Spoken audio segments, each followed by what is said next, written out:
Well, Coach Roberts, let me begin with you. Tell me about John as a player. Yeah, Johnny I've actually been coaching John since 6th grade when I had the middle school team.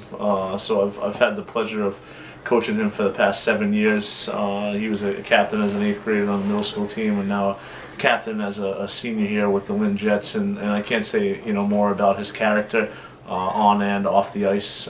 He's dedicated, hardworking. Doesn't talk back at all, listens to instruction, and goes out every single day, whether it be practice, in the school, or games, and gives it 110%. And it's a trickle-down effect. He definitely leads by example, and the kids in the room, follow. As you can see with this year's kind of results, John's leading the state in points right now, and we've been on a pretty good run here with a 6-2-1 record. So his peers look up to him on a daily basis, and it's definitely something that is a good quality for him. John, let me toss one out to you. How would you describe yourself as a player out on the ice? What are you trying to do? Where do you find yourself? And I just really like the game. So when I'm out there, I like to work hard, and I like to, this is what it is. So. It's a student-athlete award, so that combines athlete with student. So let's talk about the student piece. At Classical High School, you have a favorite course or two that you're taking now? Right now, probably marine biology. Yeah. Pretty interesting stuff.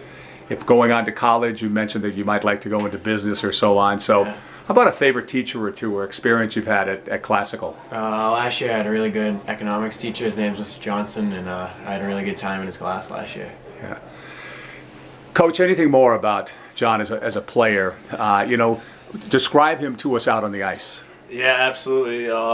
Johnny's one of the more skilled guys that's on the ice. He's not oversized, but you wouldn't know it when it comes to the physical aspect of the game. What are you, 5'7"? Yeah. 165 maybe? That's generous. That's generous.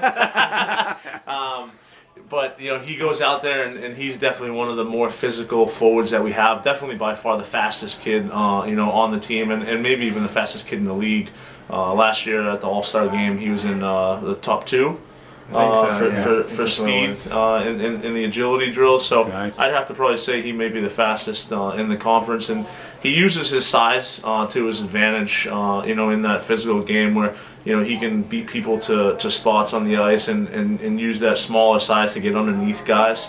And he's really physical on the forecheck, which is kind of what we pride ourselves on here. With the Jets, we like to be physical on the forecheck. Hit the defenseman breaking out and cause turnovers. And when we're looking for a spark, number 15's out there flying around. You're going to get something good out of every shift that he's on. And it says a lot about his character too. He goes out there and he knows that he's going to play a pivotal role in our success, and he goes out and gives it 110%. And the physicality, leads into his scoring ability. This year he's got 31 points, I believe, and it's fairly distributed between goals and assists. He can score from outside. And he can also dish over to Big Brian Clardy, number 18, on the right side. Those two last year combined for over 110 points. And this year, through 9 games, I believe that they're over 60 points together. So they work well together, and Johnny's a big part of that offense. John, let me wrap it up with one last question for you. You mentioned Brian, but any other teammates or anything else about this year's Jets hockey team you want to share with us? I think everyone's bought in, and we're all starting to get along now. We're rolling here, so we're all playing good, and we just want to keep it going for as long as we can.